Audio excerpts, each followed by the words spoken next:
Hello everybody and welcome back to the second shelf and to another tag video. And yes, I know, it's Friday. What? If you're following my channel, you might be aware of the fact that I uploaded Sundays and Wednesdays, but I changed the upload days to Fridays and Sundays because of my teaching schedule and working schedule. It just works out better for me with the filming days. So for now, at least, Fridays and Sundays. And I will skip the Friday sometimes if I'm just too busy teaching, because I have to teach digitally online, which also means that I have to film for my classes. And sometimes, 3 or 4 clips is just enough for a week for me. Anyway, not that it's of any importance. What is important is that it's Black History Month, and that Helene from Books by Lanes, sorry Helene, a fellow German booktuber, created a tag specifically for Black History Month, the Black History Month tag. And I thought, as a sort of inauguration for my first video on Friday, this is a perfect tag to do. And as always, there will be some light changes, like now, when I look at the question. You know how it works, whether it's on Wednesday or whether it's on Friday. Anyway, question number 1. What is a book everyone should be reading during Black History Month? And then Helene wants a fiction and a non-fiction book. And I guess the non-fiction book is probably not a surprise to you. It's the 2016 release written by Kel Anderson, White Rage. I think this is a book maybe specifically for people like me who are not American, to understand something about systemic racism in the United States and how that came about. Because this book starts with the Civil War, and then the 13th Amendment, end of slavery, Reconstruction, Jim Crow, mass incarceration. So it gives you, at least for me, it was one of the books that made me really understand what people mean when they talk about systemic racism. So I think it's fabulous to read this book, if you haven't read it, during Black History Month. The other book might be more of a surprise, my fiction pick, because it's a science fiction. And I know that not everybody is into sci-fi, but I think Octavia Butler, you might be willing to make, an exception for that. And her book, Dawn, which was the first one in a series, but I recommend the first one, which is, you can read it as a standalone. You don't need to read the second and the third book in the series in order to understand the story, not at all. And I recommend this book, and it was published, let me just check, 1987. I recommend this book because it is looking at racism from quite a different angle. The premise of the book is that the earth was close to, blowing itself up, especially environmentally. And a couple of people were saved, so to speak, by aliens. And they were put in the alien ship and put to sleep for a couple of decades and then woken up.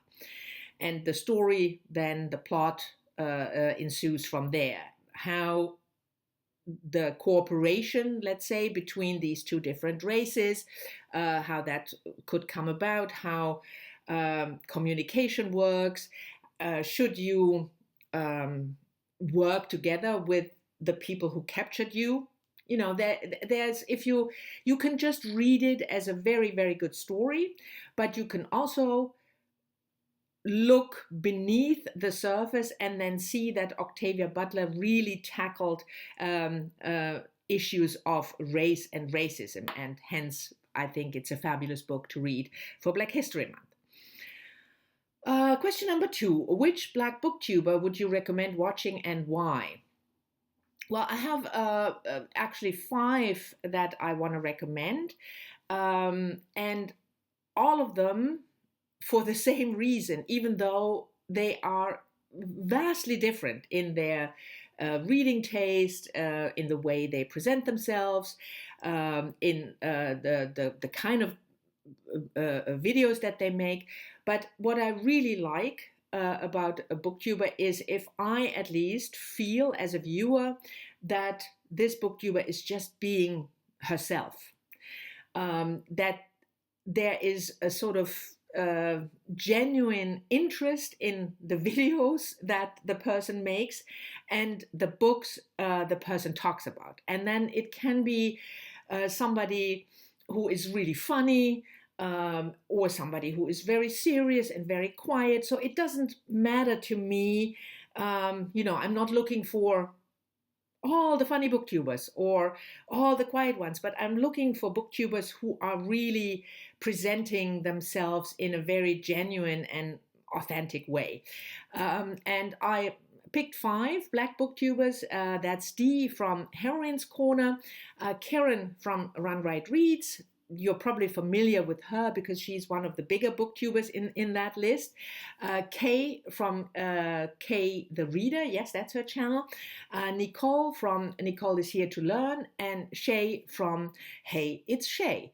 And if you have not heard of any of these, please check them out because each one of them is really fantastic in her own way. Question number 3. What is your favorite book written by a Black author from an African country? And the book I picked for that is, I'm always struggling if people tell me your favorite, the one favorite. But I picked a book because I picked this particular book because it's one of the first books I read. I really remember reading from an African author. And it's Such a Long Letter. No, that's not the right title. So Long a Letter by Mariama Ba, translated from the French, and now I have to look this up, by Modupe Bode Thomas. And the original was published in 1980. And Mariama Ba was a Senegalese writer who wrote in French, and she died way too young in her 50s. So she didn't, unfortunately, had the opportunity to leave a vast body of work. But this one is one of her first books published, and it is indeed a long letter written by a widowed woman who talks about her struggle as a woman to stay alive, to stay afloat. It's not a long book, but it will always have a very special place in my heart, like I said, because it's so much ingrained in me that it was one of the first books that I read written by an African author. So if you want to explore African authors, you should certainly check out Mariama Ba. Which brings us to the next question. What is your favorite Black classic? And I think it's important, to, especially for white people, it's important to realize that Black literature didn't start with Toni Morrison, Not that I'm saying that you think that, but sometimes it feels to me that we Westerners, especially, we now hail these contemporary authors, and there's nothing wrong with that. On the contrary, I'm planning on Sunday a video about some of my favorite recently published novels by African authors, but that shouldn't imply that there is nothing before that, no literature before that. So I would suggest, looking at an anthology, and the one I read and that I could still find is edited by Antonia Kalu, and it's called the Rihanna Anthology, and has been published in 2007, and Rihanna is the name of the publisher. But this is just an example. What I mean is, try and find books that have been published, maybe books from the Middle Ages from South Africa, from Africa, or from the, 15th, 16th, 17th century. But anyway, I babbled enough. You know what I mean. You get my gist. Let's move on to the next question. which movie, book-to-movie adaptation or documentary would you recommend watching during Black History Month? And again, I couldn't make up my mind, so I have two. The first one is a documentary by Ava DuVernay, and it's called The 13th. And it's a good complementary watch when you read or have read White Rage, because it tackles a similar issue, talking about the 13th Amendment, which is, of course, the amendment to abolish slavery, but then the development, like in White Rage, Reconstruction, Jim Crow, civil rights, mass incarceration. So how the suppression and the systemic racism didn't end with the abolishment of slavery. On the contrary, and it's really well done, with also old clips inserted, or old parts of movies inserted into it. I thought it was very educational and really well done. And the other might surprise you, because it's the Bridgerton series that is also it has been released, I think, with Christmas, and it's a Regency romance series, like Downton Abbey, but steamier and more sex and naked people, and it's based on books written not by a Black author. That's not the reason I picked the series. Julie Quinn wrote the Bridgerton series, but why I picked it is because the producer, Rhonda Rhimes, made a conscious choice, and she talked about that in various interviews, to have Black actors in the cast, and not, only the servants like you see normally in such Regency settings. And the reason for that is that the time that the Bridgerton series is set is the Queen, the English Queen, is Queen Charlotte, and there is research indicating that Queen Charlotte had African ancestors, so that she had Black ancestors. And from that true historical premise, the question was asked, what would have happened if she had indeed, Queen Charlotte had indeed, executed her power, and Black people could have risen to the top of society. And it wouldn't be, quote unquote, weird to see a Black Duke. So it's kind of an alternate history if you look at the setting. And I thought this was such a brilliant idea, and it confronts you as a white viewer so much with how you perceive society, and that when you see a Black Duke, you think, huh? So I mean, if you're not into the whole romance thing, I can understand it, that you don't want to watch it. But I thought the premise and the idea behind it was just absolutely brilliant. So then, what's on your TBR for Black History Month? And there are plenty of books on my TBR, but we are halfway through the month, and I wanted to limit myself, so I will talk only about two. And the first one is this big fat book of anthologies, The New Daughters of Africa, edited by Margaret Busby. This was a birthday present last year, given to me by Mel from Mel's Bookland Adventure. Perfect present. And it is an anthology of writings by Black women, daughters of Africa, from before the 1900s. So it's not the very, very early days, but before the 1900s, and then up to the present. And that can be political writings, poems, short excerpts of novels, so all kinds of writings, not only literary. And it's fantastic. I'm reading it together with Mel, and we're doing like 10, 20 pieces, because most of the pieces are short, a week. And yeah, this is such a treasure. There is an earlier edition, by the way, The Daughters of Africa, with not the same women, so you can read both books if you want to. That's the first. And the other one that I just picked up is just picked up Just Us by Claudia Rankine, which was published last year. Claudia Rankine, of course, a citizen. She wrote a poem about racism. She is an activist.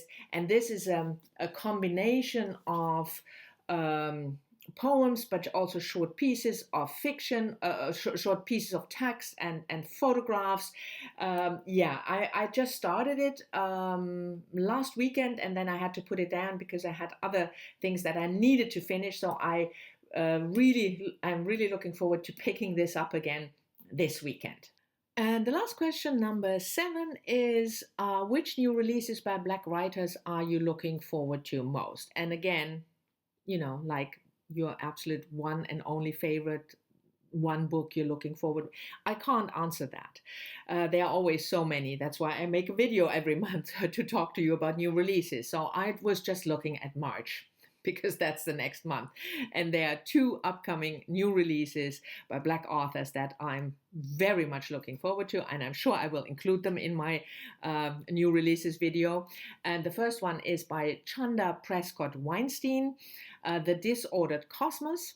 And Chanda Prescott Weinstein is a theoretical physicist, and if you look for nonfiction about science by Black authors, by Black women, you will not find a lot. So whenever I see one, I grab it, at least in my mind.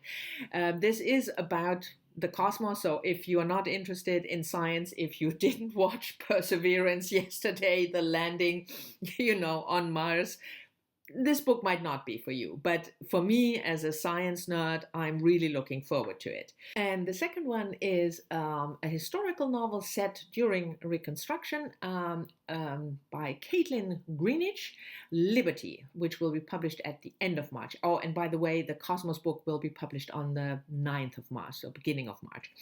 And Liberty is, like I said, a historical novel inspired by the first Black female doctor, medical doctor. That's basically all I need to know. It sounded fabulous. I saw an interview with the author that was really engaging. So those are the 2 books that I look forward to most, written by Black authors in March. But there will be plenty more, I'm sure, the rest of the year. So this was the Black History Month tag. Thank you very much, Helene, for creating it.